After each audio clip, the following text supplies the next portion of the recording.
Hello, everyone, and welcome to Elephino Open number 25. I am Elephino, and once again, I am joined by my good friend Jump. How you doing today, bud?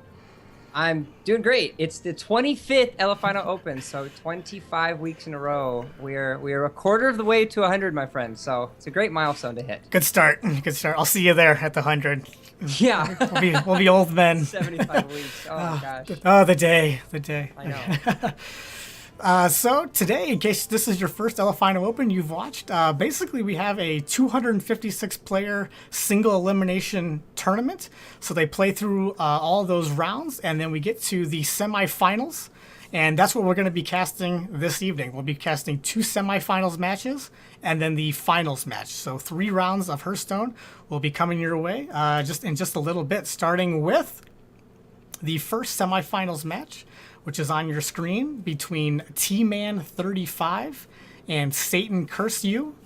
And then following that, we'll have the other semifinals match between Run and the Ender. And then we'll wrap it up with the championship match, which will obviously be between the victors of both of the semifinals matches. So that's a little bit of a rundown of what we have coming your way this evening. Go ahead. Go ahead. No, it's yours. Take it away. Okay, so this first match between T-Man and Satan Curse You. Jump, would you mind giving us a rundown of their classes that they'll be playing this evening? Yeah, so T-Man is going to be running Paladin, Rogue, Shaman. His Warrior was banned away, and then to counter that, Satan is going to be playing the Druid, the Warlock, and the Warrior with the Shaman ban. So a little bit of a different setup than what we saw in the last week. Paladin making its entrance, and that's the class I look to see out of T-Man. We've seen a bunch of different variations of the Paladin class. The aggro Paladin trying to make a comeback into the meta, but Sure. all in all, I'm really excited to see what these guys bring out here this week. Yeah, I'm a little bit surprised to not see the Shaman ban on T-Man. I think that's probably the most popular class to be banned right now, just because it can steal a win really against anything. It's just very strong. And if he was running a mage, then that warrior ban would definitely make a lot more sense. But I'm just surprised at that. So we'll see how that works out for Satan Curse You. Yeah, I think that a lot of it is going to come down to, which warrior it could have been. Obviously, we're not going to get to find out which warrior class it will be. Right. However, the tempo warrior, as well as the pirate dragon warrior kind of style, is coming back and is really starting to become prevalent. And so that might be something that Satan Curse You is a little bit of afraid of. But you're right, it is a little odd that the shaman, should I say, doesn't get banned out. So it's going to have to be something that he knows he can combat with his decks. Right, maybe he's targeting Shaman. I mean, he's made it this far in the tournament, so maybe if you're able to set up a nice lineup that targets Shaman, it's probably a pretty good odds that your opponent's going to have that deck, and it's definitely viable. It's difficult to target, but if he's able to do it, that might have been his plan the whole time. Yeah, that's something that you really have to think about in these open tournaments. I mean, you do have 256 people sign up, so it's really difficult to necessarily prep your deck for a specific deck. However, with the prevalence of Shaman, with the priority that a lot of these players have in just making sure that they bring a Shaman deck to these open tournaments, I wouldn't be surprised if he possibly teched something in all of his decks to be able to prepare with that. Yeah. And so that might be why he decided to not ban it away. So I do agree with your statement on that sense. Maybe an answer to like Doomhammer, so maybe we'll look for some teched in Acidic Swamp Oozes or Harrison Joneses. But we'll see maybe right now in game number 1 of the first semifinals of Elephino Open number 25. We got T-Man 35 on the top of your screen with that Shaman, so we get to see it right away. And Satan Curse You on the bottom of the screen, opening up with the Warrior. Now, again, the big tell is going to be which warrior he does decide to bring out onto this. I like how T-Man started off strong with the Shaman, especially when you get in these open situations. You want to try to get as solid of a start as possible. And so going with something consistent, going with something you can pull an early win out of with in that Shaman, definitely going to be on the forefront of T-Man's mind. Yeah, because you're not really going to give away anything with Shaman. You're probably running the aggro. You might be running the totem, but there's only those 2 variations. So if you want to go with just a solid, like you said, get off to a great start. You don't have to give away any information about your other classes. And just see if you can sneak out that first game win with this one, and at the very least, get an idea of what your opponent's going to come with, and maybe you can counter that a little bit. Yeah, I like this. I like this deck that you have coming out of Satan Curse You. You can already tell that this is going to be that pirate warrior, so you're going to have a lot of tempo and a lot of extra oomph pumping behind these weapons, and so definitely something that Satan Curse You is going to be thinking about. He knows how early he wants to get these weapons out because of how important they are, especially considering that he has two very solid pirates in his hand. Because if you can't establish that board control early, if you can't find a way to find some manner of getting minions onto that board and really contesting that early board control that Shaman is able to provide, then you just put yourself in a hole and you essentially aren't able to climb back out. Yeah, and the Shaman has a really nice curve opening. He's not letting down here. Not going to be overloaded for turn 3, so he'll be able to drop that Feral Spirits, and that could really overwhelm Satan Curse You and the Warrior. So, just figuring out what the next move is for Satan Curse You. He does have to find some way to combat both of these minions. You are going to be having a option for something on turn 3 coming out of the tunnel track. So he knows he has to find a way to just contest the board, because all in all, Shaman generally does very well against Warrior because of their ability to swarm the board so early. And as you can see, just with the really pretty curve that T-Man has, just, the 1, 2, 3 adding in with those Feral Spirits is to make things very difficult for him to come back into this just this early. Yeah, putting on a lot of pressure. I do like this play here on turn 3. He decided not to go with the last round, but now it's setting up for the Fiery War Axe and the Dread Corsair. He doesn't have to use the coin now, and he has the Pirate to set up those nice trades. So this might be enough to just kind of slow down, because it looks like T-Man might be slowing down just a little bit. He has the he has the Flame Tongue Totem, but that's not a huge threat for him right now. He's still got to get through that taunt. Yeah, he's going to be able to pump through it at the very least, because he can be able to throw that down and force either the Flame Juggler or the Tunnel Trog to come in out of it. But he really doesn't have any other options, and it doesn't look like he wants to overcommit too hard onto this. He will sacrifice the Tunnel Trog as well as that Flame Juggler just to maintain some sense of board control. But he's in a very difficult spot. He will be able to throw down the Azure Drake turn 5 if he so chooses, to try to get some extra board, just to try to help himself out. But you still have a lot of pressure coming out of Satan Curse You. He does have both of the South Sea deckhands available, and it looks like he's even going to throw down the Frothing Berserker just to get some extra presence on the board. And I really like this decision. He knew that there really wasn't any AoE clear or anything of the sort coming out of T-Man from the last setup. So he's kind of putting all of his cards in the fact that there is no Lightning Storm available, and that he's just going to power full steam ahead. Yeah, T-Man might not be as aggressive as I initially thought at the beginning. He's curving into those 5-drops, so he might be totem mid-range Shaman after all. Just got a really nice opening, but Satan Curse You had a pretty good answer and was able to shut that down. But his opening was definitely signaling aggro Shaman, but I don't think it is anymore. Yeah, now the good news for T-Man is he is going to be able to throw the thing from the deep down if he wants a contest board. However, he does have to worry, because Arcanite Reaper is in Satan Curse You's hands, and T-Man knows that turn 5 is coming up very soon. So there is the possibility. Now, the question that T-Man is asking himself is that Arcanite Reaper actually in his hands? Is it something that he's going to have to worry about? The answer to that question is most definitely going to be a yes. There would be no real surprise that the Arcanite Reaper comes out just to clear off that minion, and that's going to be a lot of extra damage now thrown into T-Man's face. And that was an expensive thing from below. You don't want to... If he had known about the Arcanite Reaper, he probably would have gone Azure Drake here, but he was hoping to slow down that pressure that Satan Curse You has reversed now onto T-Man. He is definitely the aggressor now in this matchup, and he had to use that really expensive thing from below. You generally want to get that discounted by toteming up a few turns earlier and kind of throw down a very, very cheap 5/5 with taunt, but he wasn't able to use that in a way he would generally like to. Had to overpay for it.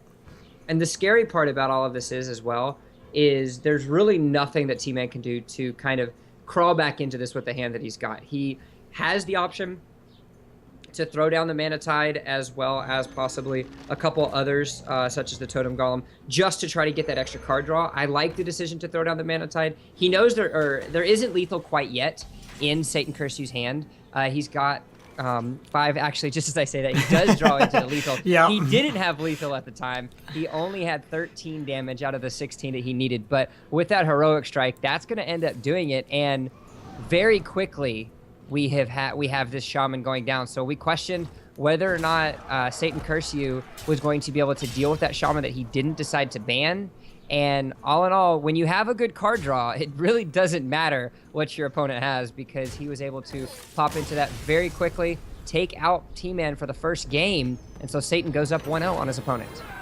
Yeah, very, very good start from the shaman, but unfortunately he kind of fizzled out there around turn 4, and the warrior had a lot of answers to clear off those relatively small minions in a very effective way, and was able to snowball it back the other way. So really impressive show by Satan Curse You and the warrior. And so now is kind of the big decision for T-Man, because he can still decide to go for that shaman. He is going to be going against either a druid or a warlock. T-Man still has the paladin and the rogue available. So kind of, looking at the decks that you have left, do you expect T-Man to go back to that shaman, or do you think that he's going to kind of try to switch it up just to help himself out a little bit? I do think he'll go back with the shaman. Obviously, this is just pure speculation. I have no idea. Some players like to use the same class again. Some players like to switch it up, but I do think he's going to go back with the shaman, and it looks like I'm actually correct in this case.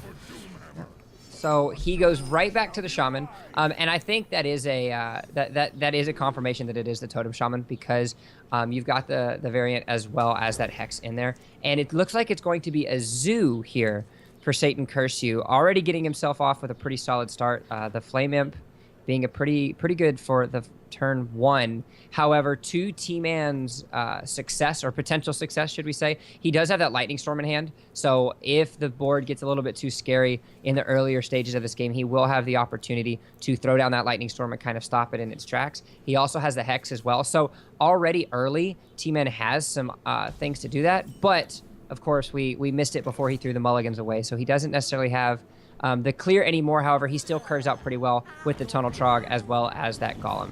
Yeah, I could have debated keeping the Lightning Storm here, but I think what he wanted to do was toss it back, because he realizes if he has to use that to recover, he might have already lost the game. He might, if you have to use that to save him, it might be too late. He wants to have those smaller early game minions to fight for the board, as opposed to hoping that can bail you out and then you can recover from it.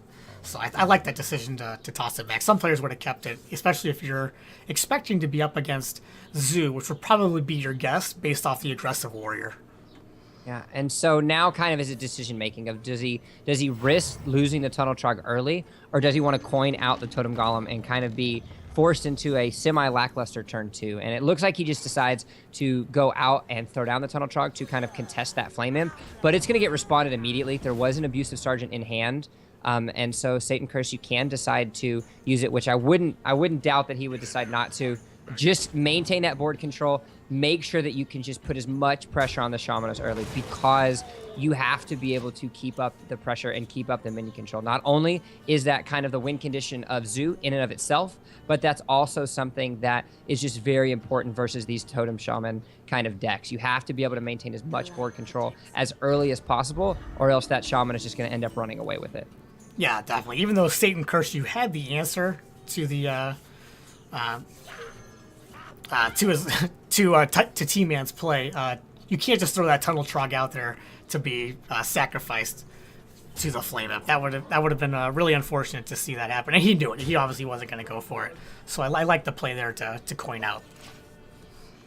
And so now the turn falls back on a T-Man. It was a very simple turn for Satan. He just wanted to get some effective trading down, as well as a nice little curved Flame Imp for himself. So a very lucky roll of the defensive totem there. The Stoneclaw going to come out for T-Man. And he's, again, in a little bit of a wonky position. He has the opportunity to throw down the Tunnel Trog. He knows that it's going to go down potentially next turn. That Argent Squire is going to most definitely get traded into the Flame Imp. Yeah. And so now is kind of a decision of, all right, are you actually going to be able to have what you need to be able to take this Tunnel Truck out? Because he will be able to turn 4, throw down the thing from below if he wants.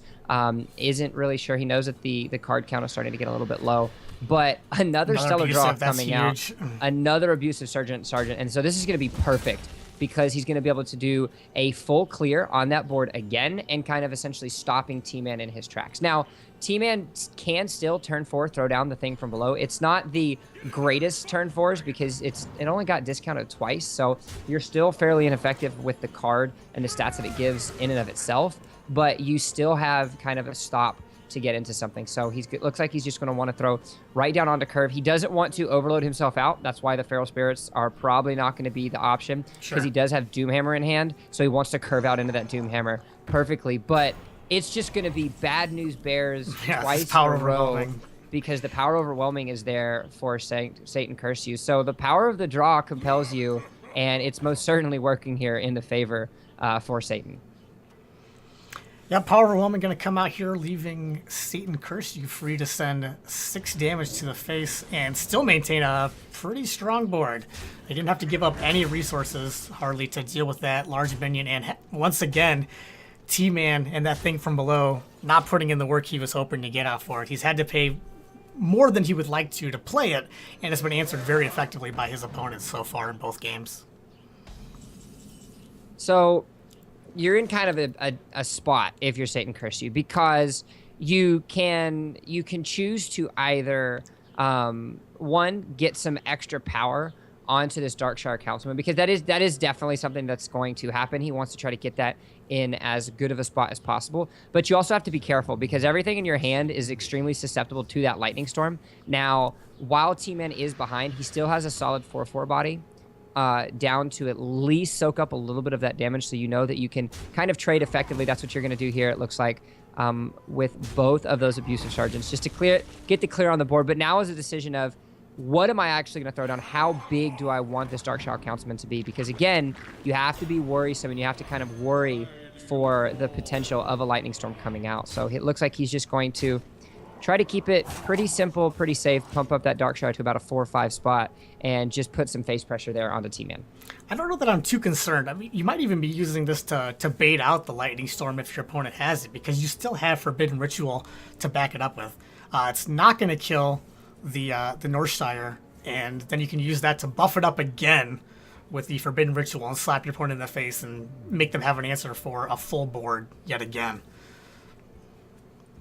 So I think I like Feral Spirit here with the Lightning Storm. Yeah. He's going to throw down the Feral Spirits early. Now, this is going to overload him pretty hard. Both the Feral Spirit and the Lightning Storm going to throw him down to 4. So next turn, he'll have only 3 mana to work with. He does have the Totem Golem, so he could throw that down in the next turn to try to get something. But again, like you said, I do like the decision to essentially go for that Lightning Storm as well as throw down the Spirit Wolves, because it's really just going to help you out. Now, there is some fun plays that Satan can throw at this, because he can use that Crazed Alchemist to swap things around. He'll still have 3 mana to work with to throw down the Forbidden Rituals and essentially pump the Darkshire back up.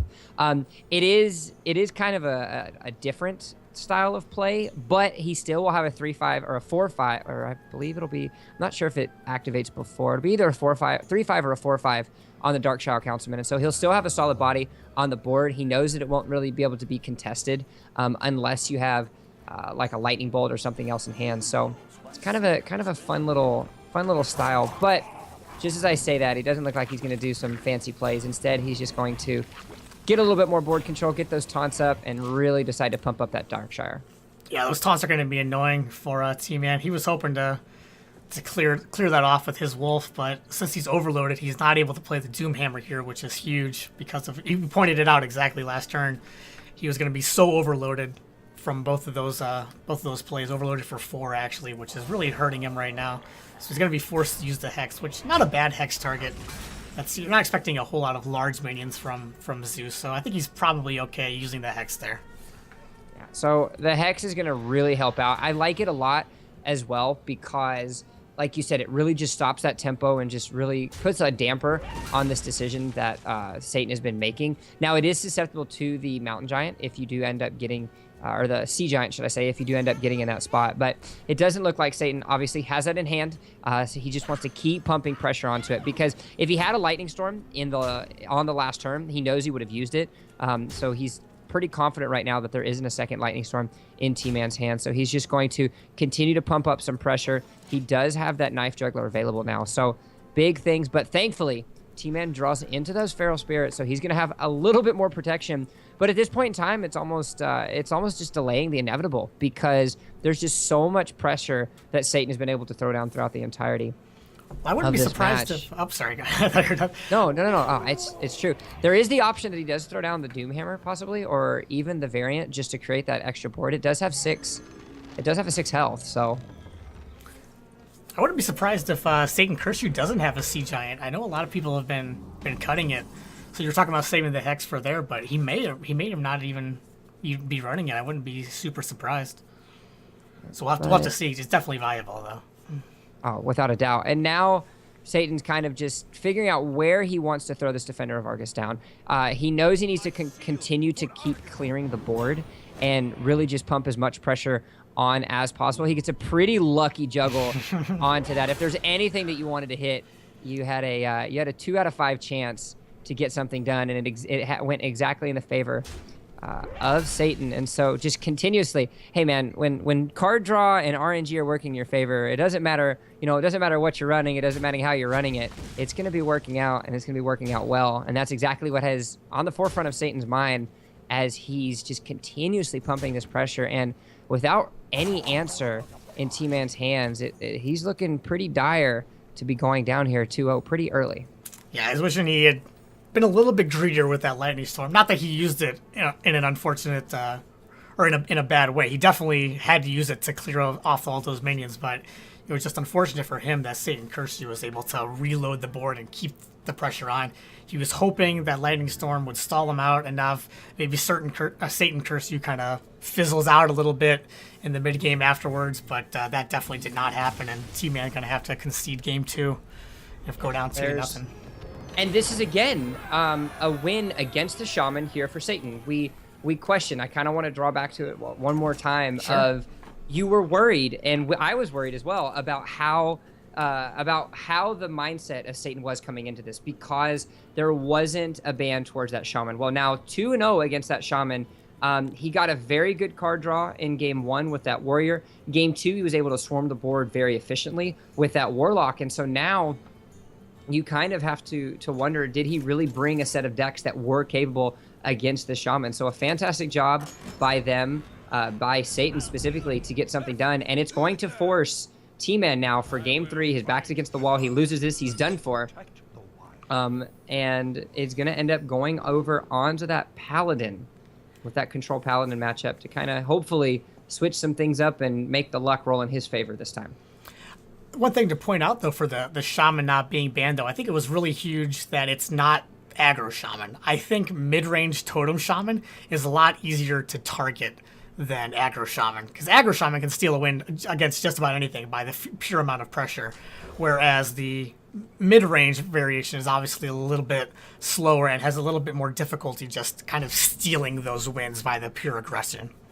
Mm-hmm. You're right. And so now you have, yet again, a pretty solid start here coming out of Satan.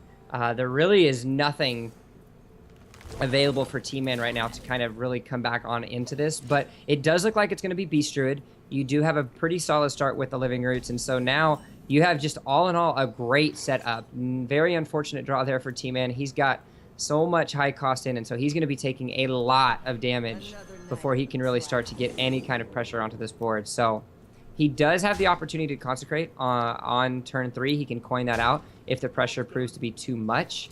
So he does have that at his disposal. But still, the more pressure that you can get down onto this Paladin early with this Beast Druid, especially with the draw that you see coming out of Satan, big things are in the works, and pretty good look. Yeah, this Power of the Wild's going to definitely come out and kind of force T-Man to have to use that consecrate, I would imagine. We'll see how these trades go. Hopefully he trades in with the... There you go. So that way he's a little bit less susceptible to consecrate by clearing off that minion with the 2/2. So, trying to see what direction T-Man wants to go, you're kind of hindered in a sense. You don't want to consecrate because you're not really going to get anything down, but you do have to find a way to clear this off. And so I wouldn't be surprised. Yeah, the coin True Silver, it's probably going to be your best option. The 4/3 is looking pretty daunting. You're looking at the setup coming out of Satan. You're like, okay, what could you actually pull out turn 4? I'm still going to take an extra 2 damage. Or an extra 4 damage from these saplings, but it's not something that I can't bring myself out of. I do have heal on my deck. I do have a lot of ways to really come back into this. So if I can weather the storm now, then there's a big opportunity for me to actually be able to pull something better in as we move forward. Yeah, absolutely. Be a little bit greedier with that consecrate, or not even greedier with that consecrate, because as you pointed out with an excellent point, that it really wasn't a great consecrate board. So now by setting up that weapon, he has a full clear here with the consecrate if he wants to use it. Yeah, it's going to stop him right in his tracks, and that does look like exactly what he's going to do. He has to find a way to stop taking so much damage. He's down to 16 health already. He knows that there's a decent amount of burst coming out of these Druid decks. Beast Druid has the opportunity to do a fair amount of damage on the burst, so he has to find a way to clear the board. Is going to have a sloppy turn 5. He was able to draw into another True Silver. But if things get too scary, he can throw down that Pyromancer equality if he so chooses. But it looks here, Satan Crusoe just going to go with a very basic Stranglethorn Tiger. He's holding on to the Druid of the Claw. I like this decision. Hold on to it. Wait till you can get potentially both of those choose one, pick 2s with the with that Druid Legendary to kind of help make things a little bit better.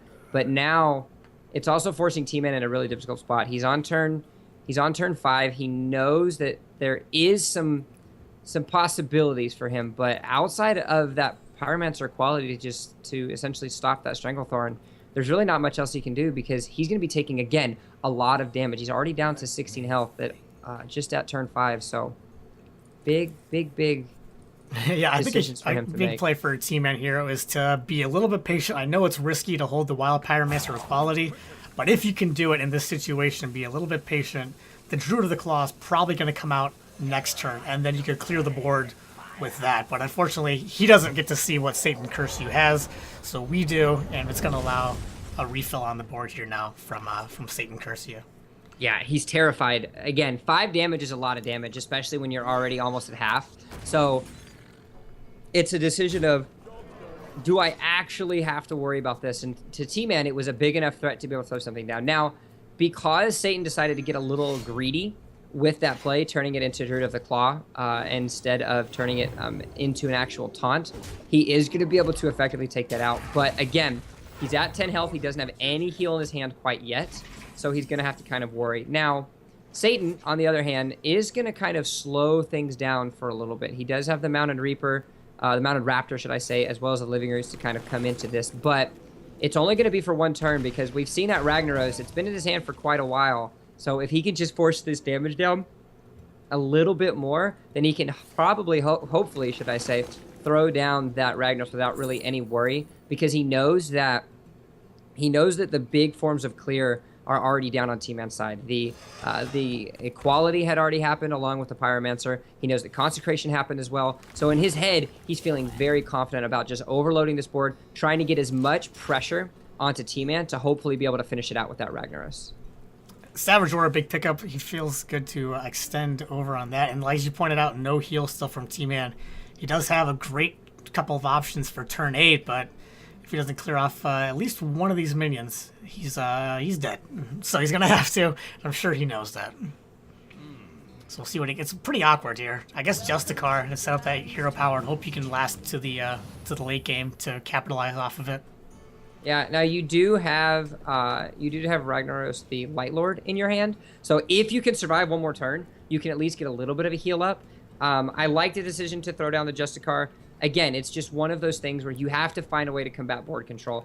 You're kind of making the decision of, do I want to go for this Mounted Raptor or not? He knows that turn 8 is coming. He's not 100% sure if Ragnaros is there, but there is still the option of it potentially coming down, and he wants to heal up as much as possible and try to create as much reach as there is. but with double Savage Roar, Oh yeah, he's it definitely looks like dead that's now.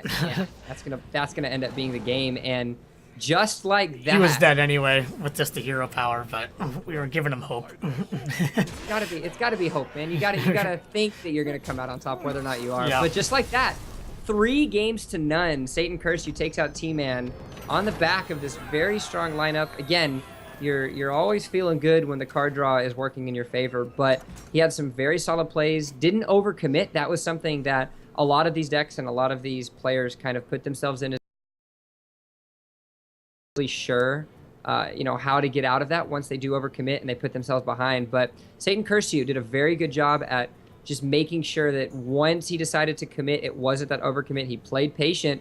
It proved in as a successful venture, and a 3-0 victory for him, moving him on to the finals. Yeah, and then whenever T-Man used the board clear, Satan Curse You was fortunate enough to have reload for it. He never really fizzled out, and that was a huge part for him, having the answers to come back on the board after baiting out a board clear.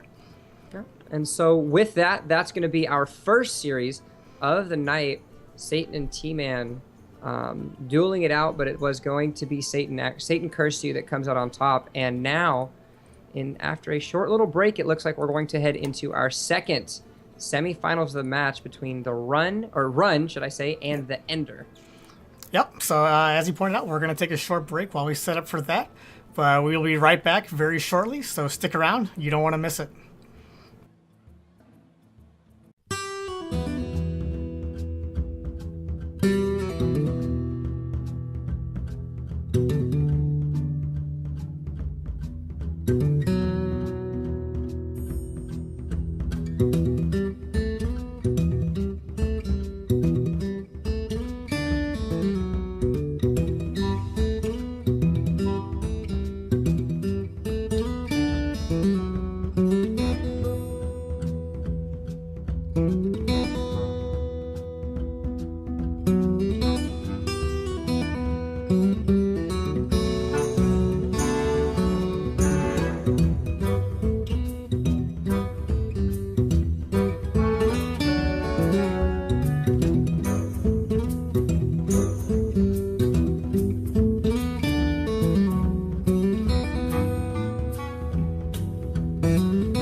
Hello, everyone, and welcome back to Elephino Open number 25. I am Elephino. My co-caster today is Jump.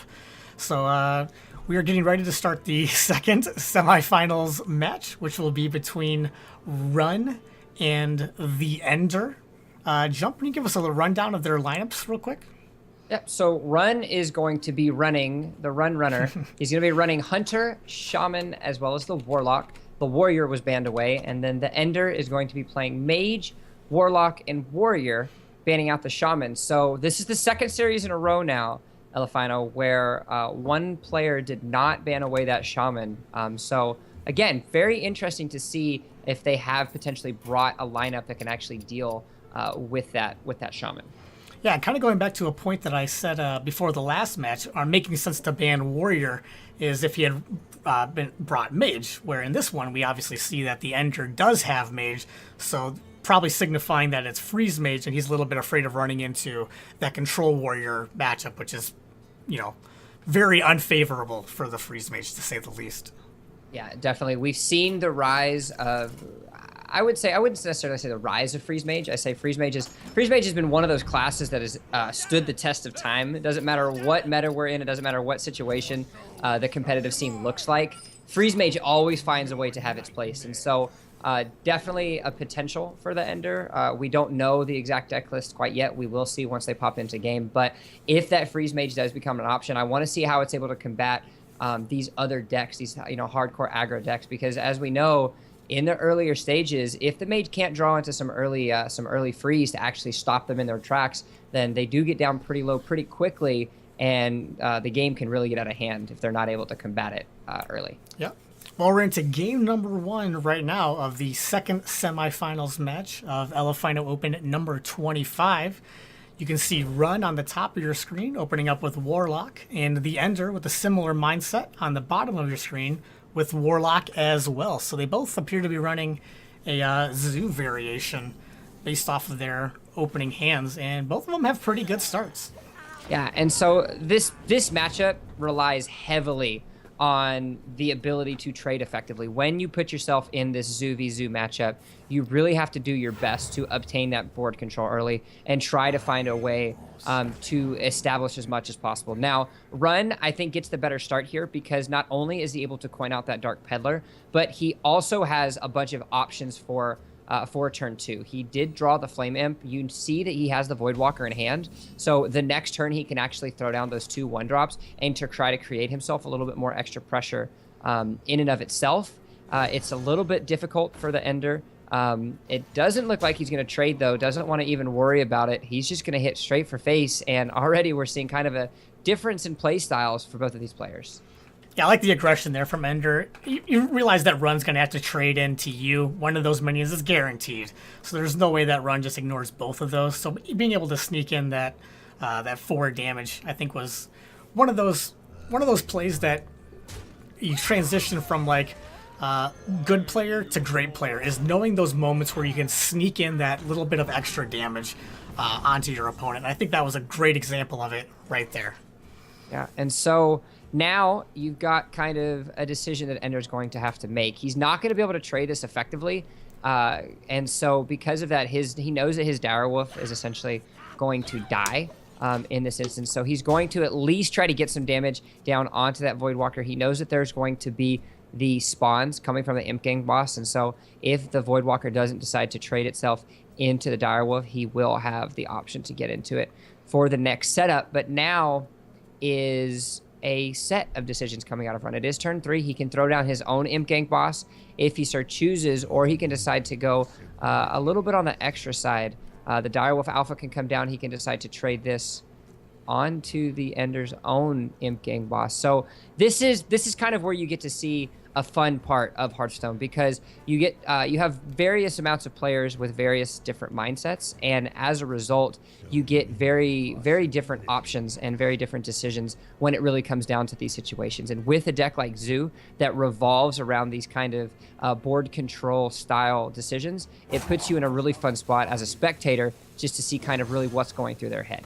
Yeah, he looks like he's going to go with the safer play here and use the Direwolf Alpha to clear out those minions. So he's kind of taken the defensive mode early on and hoping that this can slow down the Ender just a little bit here into the mid game, because he has a better mid game right now.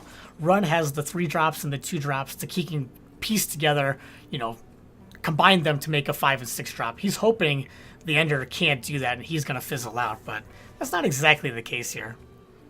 Yeah, and so now you can question yourself of, do we want to go for RNG? Because we know what Exactly. RNG is like. And I think in this instance you can. You might as well. I think the big decision that Ender's making is either, do I tap here, get an extra card in my hand, and then throw down the Flame Juggler? Or do I actually want to throw down that Argent Squire? It's not as mana efficient, but it's at least going to put an extra body on the floor, especially considering that Divine Shield is an option.